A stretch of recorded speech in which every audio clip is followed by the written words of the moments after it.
Hello बच्चों, आज हम 12th क्लास के मैथ के एक्सरसाइज 1.1 के जो फर्स्ट नंबर के क्वेश्चंस हैं उनको देखने वाले हैं। तो आज हम फर्स्ट नंबर के क्वेश्चन 1, 2, 3 एंड 4 ये क्वेश्चन देखेंगे। इसके बाद अगली वीडियो में ये फिफ्थ के जितने भी पार्ट हैं उन सबको देखेंगे। तो पहला वाला क्वेश्चन है कि समुच्चय A is equal to 1, 2, 3 dash dash 13 and 14 में संबंध R इस प्रकार परिभाषित है कि R is equal to x y, माने R के सदस्य पेयर एक्स वाई में होंगे। और ये किस तरीके से परिभाषित है कि 3x minus y is equal to 0, माने कि x में आप 3 का मल्टीप्लाई करो और जो भी यहाँ पे आए उसमें हम कितना घटा दें, जो भी यहाँ घटाएंगे वो 0 होना चाहिए। मतलब जाहिर सी बात है कि यहाँ जितना आएगा उतना ही आप यहाँ घटाओगे, तभी तो ये दोनों का आंसर 0 होगा। तो हमें x और y यहाँ पेयर के रूप में इस तरह लेना है और हमारा सेट ये दिया है। इसको दो तरीके से कर सकते हैं। जो पहला तरीका है वो इसका प्रॉपर वे है, उस पर हम करेंगे। क्योंकि जब भी सेट हमारा न्यूमेरिकल रहता है उसमें कुछ नंबर्स दिए रहते हैं तो उसको हम r बराबर सदस्य बनाकर कर सकते हैं, लेकिन इसको मैं फर्स्ट तरीके से करूँगी, सेकंड तरीका भी बगल में कर दूँगी। तो यहाँ पे हम स्टार्ट करते हैं। हमारा पहले क्वेश्चन का पहला सवाल है जिसमें ए सेट जो हमारा दिया है वो क्या दिया है, 1 2 3 1 2 3 डैश डैश डैश 13 एंड 14। और जो आर परिभाषित है वो क्या दिया है कि एक्स और वाई लेना है जहाँ 3x माइनस वाई 0 है। ठीक, ये हमारा आर परिभाषित है। अब जो आर है, संबंध है, वो संबंध हमारा कैसे है, ए से ए में ही है, उसी समुच्चय में है। ठीक, अब इसमें हमको 3 चीज़ चेक करना है। क्या चेक करना है, क्वेश्चन पे देखो। क्वेश्चन क्या बोला है कि निर्धारित कीजिए कि क्या निम्नलिखित संबंध में से प्रत्येक स्वतुल्य हैं, सममित हैं और संक्रामक हैं। मतलब हमको तीनों चेक करना है। तो यहाँ हम सबसे पहले इसका पहला क्या चेक करेंगे, स्वतुल्य।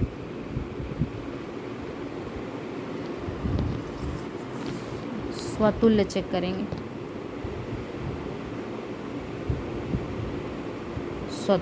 स्वतुल्य में हमें क्या चेक करना रहता है, सेम पहला घटक और दूसरा घटक, माने ए बिलोंग करता है आर में, हमें ये चेक करना रहता है। ठीक, तो यहाँ पे हमारा जो फंक्शन दिया हुआ है उसको देखते हैं कि 3x माइनस वाई बराबर 0। अब अगर हम y की जगह में भी x कर दें, मतलब हमको x ही लेना है, तो 3x माइनस एक्स, आंसर क्या आ जाएगा, 2x आएगा। और ये 2x क्या है, ये 0 के बराबर नहीं है।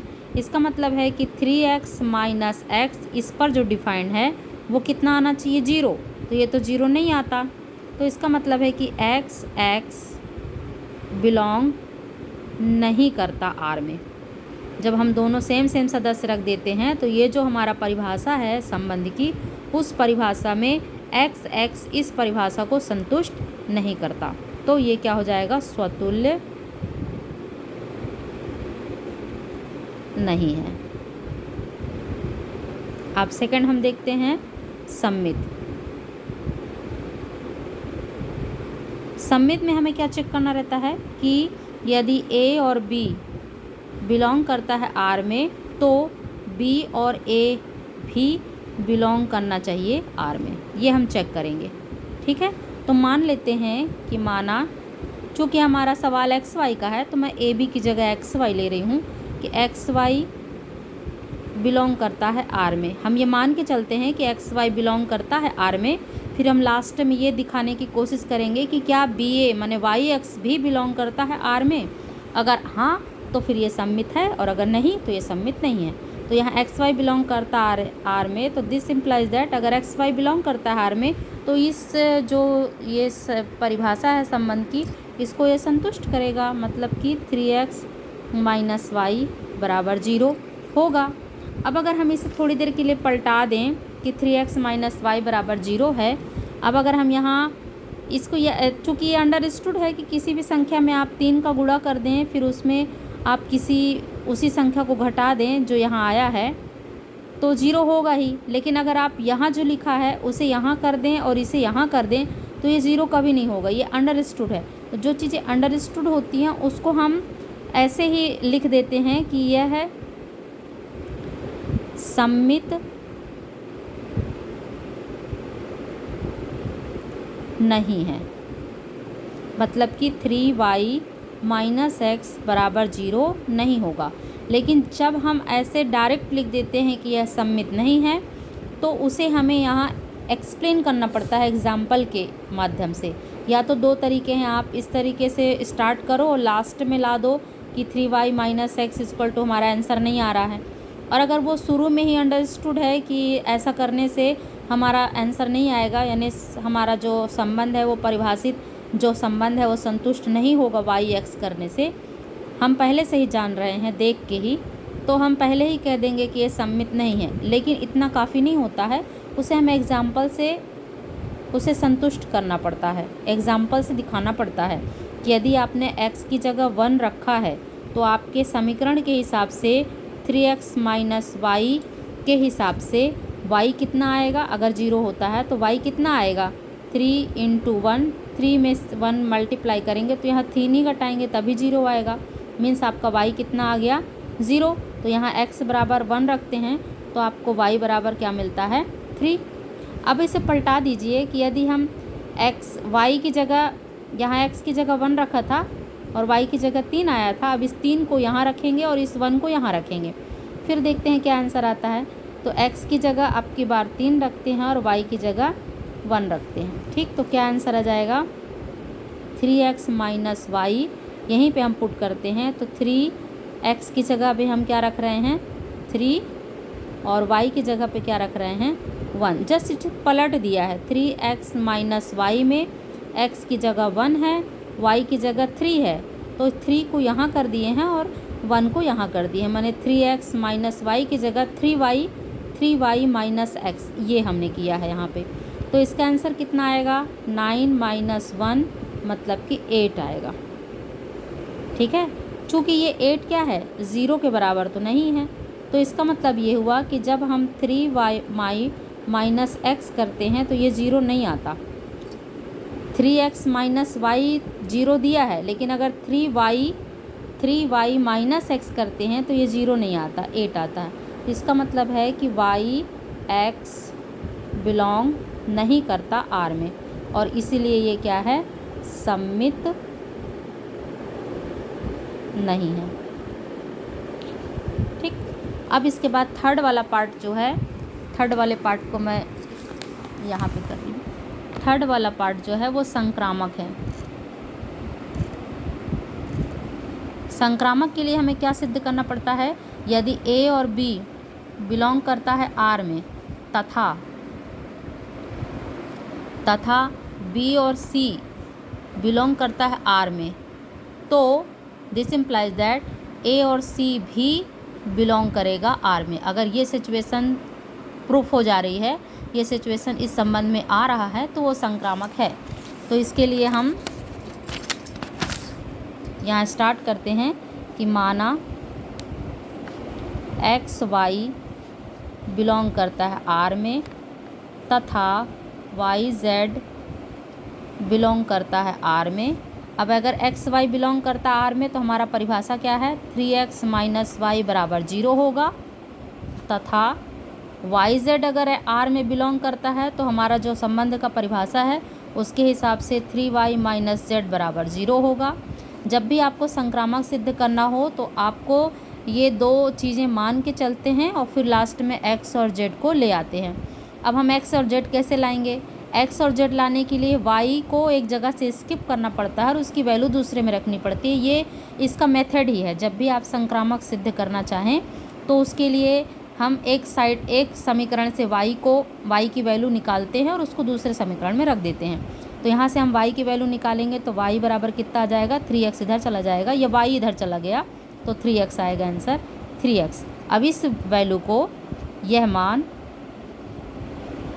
कहाँ रखेंगे, यहाँ 3y माइनस जेड बराबर 0 में रखने पर। अब यहाँ हम रखेंगे तो 3 और y की वैल्यू कितनी है, 3x माइनस जेड बराबर 0, तो ये कितना हो जाएगा, 9x 9x माइनस जेड बराबर 0। देखिए चूँकि यहाँ पे 9x आ रहा है, जबकि हमारा जो परिभाषा है वो उसके हिसाब से क्या होना चाहिए, 3x माइनस जेड बराबर 0 ये होना चाहिए, लेकिन यहाँ क्या आ रहा है, 9 आ रहा है। तो इसका मतलब ये है कि x z बिलोंग नहीं करता आर में, क्योंकि ये परिभाषा को संतुष्ट नहीं करता। जो संबंध की परिभाषा है, अगर x z बिलोंग करता है आर में अगर होता तो 3x माइनस जेड बराबर 0 आता, जबकि यहाँ 9x माइनस जेड बराबर 0 आता है। तो इसलिए x z बिलोंग नहीं करता आर में। ये वाली लाइन को समझाने के लिए लिखी हूँ मैं। इसके बाद आप डायरेक्ट ये लिख सकते हैं। तो इसलिए हम यहाँ क्या कहेंगे कि संक्रामक नहीं है। ठीक, तो ये हमारा पहला क्वेश्चन हो गया। अब इसी क्वेश्चन को, चूँकि जब भी हमारा सेट जो है वो न्यूमेरिकल दिया होता है, तो इसको हम जब भी न्यूमेरिकल दिया होता है तो आर बना करके हम इसे सॉल्व कर सकते हैं। ये तो प्रॉपर मेथड है, ये तो आपको हर सवाल में करना ही होगा इस मेथड से। लेकिन अगर आपको ये जो सेट है वो न्यूमेरिकल नंबर में दे दिया है, कुछ भी इसमें नंबर दिए हैं, तो आप इसको सेकंड मेथड से भी कर सकते हैं। मैं सेकंड मेथड यहाँ पे बगल में ही कर दे रही हूँ। ठीक है, ये तब के लिए है जब हमारा सेट में नंबर दिए हों, तो हम आर आराम से बना सकते हैं। जैसे कि अभी हमारा सेट में नंबर दिया है 1 से लेकर 14 तक दिया है, और आर किस तरह परिभाषित है, 3x माइनस वाई। तो इसको बेस लेकर के हम दो इसके सदस्य ढूंढ सकते हैं, x ढूंढ सकते हैं और y ढूंढ सकते हैं। तो हमारा आर हमें क्या मिलेगा, यदि हमने x 1 रखा तो y हमें क्या मिलेगा, देखो यहाँ से अगर हम यहाँ x रखते हैं तो 3 का गुणा x में 1 में हो जाएगा, तो 3 का गुणा 1 में होगा तो 3 आएगा, और फिर यहाँ हम कितना घटाएंगे, 3 ही घटाएंगे, तब 0 आएगा। तो मतलब 1 के साथ 3, ये हमारी पहली पेयर मिली, पहला सदस्य मिला आर का। और दूसरा सदस्य यदि हम यहाँ 2 रखते हैं तो क्या हो जाएगा, 2 का गुणा 3 में हो गया, 3 दूने 6, तो फिर 6 ही रखना पड़ेगा। तो 2 के साथ जोड़ी किसकी बनी, 6 की। इसी तरह अगर हम 3 रखेंगे तो 3 के साथ क्या बनेगा, 9, 3 त्रिकाई 9, और 9 में 9 घटाओगे तो 0 आएगा। 4 रखेंगे तो क्या बनेगा, 4 तिहाई 12। हमारा यहाँ दिया है कहाँ तक, 14 तक दिया है, तो हम 5 रख सकते हैं। लेकिन 5 रखने के बाद हमें 5 का गुणा 3 में करेंगे, 5 तिहाई 15 होगा, 15 में 15 ही घटाना पड़ेगा, जबकि हमारे सेट में 15 नहीं दिया हुआ है। तो इसलिए हम सिर्फ 4 तक ही चलेंगे, और हमको 4 तक ही सदस्य हमारे कितने मिल गए, 1 2 3 4 सदस्य हमको हमारे संबंध में मिल गए। अब यहाँ आप आराम से क्या देख सकते हो, स्वतुल्य देख सकते हो, स्वतुल्य है कि नहीं। स्वतुल्य मतलब वही सदस्य सेम बिलोंग करे आर में। अब आपके पास देखो 1 1 2 2 3 3 ये सब है क्या, तो नहीं है। 1 1 2 2 ये, और इस तरह 3 3, और इस तरह डैश डैश डैश करके पूरे कहाँ तक, 14 तक, 14 14 ये बिलोंग नहीं करते आर में। मतलब 1 1 आर में नहीं है, 2 2 आर में नहीं। देखो ना, आर हमको मिल गया, आर हमको सिर्फ इतना ही मिला है, और इस आर में 1 1 दिख रहा है कहीं नहीं, 2 2 दिख रहा है कहीं नहीं, 3 3 दिख रहा है कहीं, 4 4 दिख रहा है क्या, पूरे 14 तक सारे सदस्यों का अपने ही सदस्यों के साथ पेयर नहीं मिल रहा है। इसका मतलब है कि ये स्वतुल्य नहीं है। दूसरा हम चेक करेंगे सममित। सममित चेक करते हैं कि यदि ए और बी आर में है तो इसका मतलब है कि बी और ए ये भी आर में होना चाहिए, यही चेक करते हैं हम। तो देखिए 1 3 बिलोंग करता है आर में, 1 3 बिलोंग करता है आर में, बट 3 1 ये तो नहीं है आर में। देख लीजिए 1 3 है लेकिन 3 1 कहीं दिख रहा नहीं है। इसी तरीके से दूसरे को भी लग सकते हैं, 2 6 बिलोंग करता है आर में, बट 6 2 ये बिलोंग नहीं करता आर में। इसी तरह थर्ड सदस्य के लिए भी लिख सकते हैं कि 3 9 बिलोंग करता है आर में, बट 9 3 कॉमा बिलोंग नहीं करता आर में। इसी तरह 4 12 बिलोंग करता है आर में, बट 12 4 12 4 बिलोंग नहीं करता आर में, तो इसलिए ये क्या है, सममित भी नहीं है, सममित नहीं है। ठीक है, इसके बाद फिर संक्रामक चेक करते हैं। संक्रामक चेक करने के लिए क्या चेक करना पड़ता है कि ए बी यदि बिलोंग करता है आर में और बी से स्टार्ट करने वाला बी सी बिलोंग करता है आर में, तो इसका प्रथम घटक और इसका सेकंड घटक ए सी भी बिलोंग करना चाहिए आर में। अगर ऐसी स्थिति मिलती है तो वो संक्रामक है। तो यहाँ से हम देखते हैं हमारा जो आर है वो क्या है, आर हमें क्या मिला, 1 3 मिला, 2 6 मिला, 3 9 मिला। पहले 1 3 को चेक करते हैं। देखो 1 3 है लेकिन 3 से स्टार्ट करने वाला 3 9 है, तो यहाँ हम लिखेंगे कि 1 3 ये बिलोंग करता है आर में, तथा 3 9 ये बिलोंग करता है आर में। दोनों हैं लेकिन इसका 1 और इसका 9 बिलोंग नहीं करता आर में। 1 9 भी बिलोंग करना चाहिए आर में, तब ना संक्रामक होगा।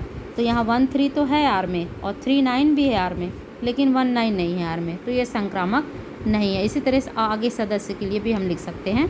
तो ये कुल मिला के ये क्या हो गया कि ये संक्रामक नहीं है। ठीक, तो इस तरीके से एक क्वेश्चन को आप 2 तरीके से कर सकते हो। ये इसका प्रॉपर वे है, ये आपको हर क्वेश्चन में इस तरीके का तरीका अपनाना पड़ेगा और ये इसका मेन मेथड यही है। इसी से हमको सारे सवाल करने चाहिए। लेकिन ये सवाल को हम इस तरह कर सकते हैं, इसे ऐसा भी कर सकते हैं, ये थोड़ा इजी हो जाता है। पर ये कब लागू होता है, जब हमारा सेट जो है वो दिया हो, न्यूमेरिकल दिया हो। अगर सेट न्यूमेरिकल दिया है तब तो फिर हम उस सेट के माध्यम से हम आर बना लेते हैं, फिर उन्हीं सदस्यों में स्वतुल्य ढूंढ लेते हैं, सममित ढूंढ लेते हैं और संक्रामक ढूंढ लेते हैं। लेकिन अगर ये सेट नहीं दिया है, खाली इस तरीके से लिखा हो, बस परिभाषित हो, तो उस परिभाषा को हम स्वतुल्य में देखते हैं वो परिभाषा संतुष्ट होता है कि नहीं।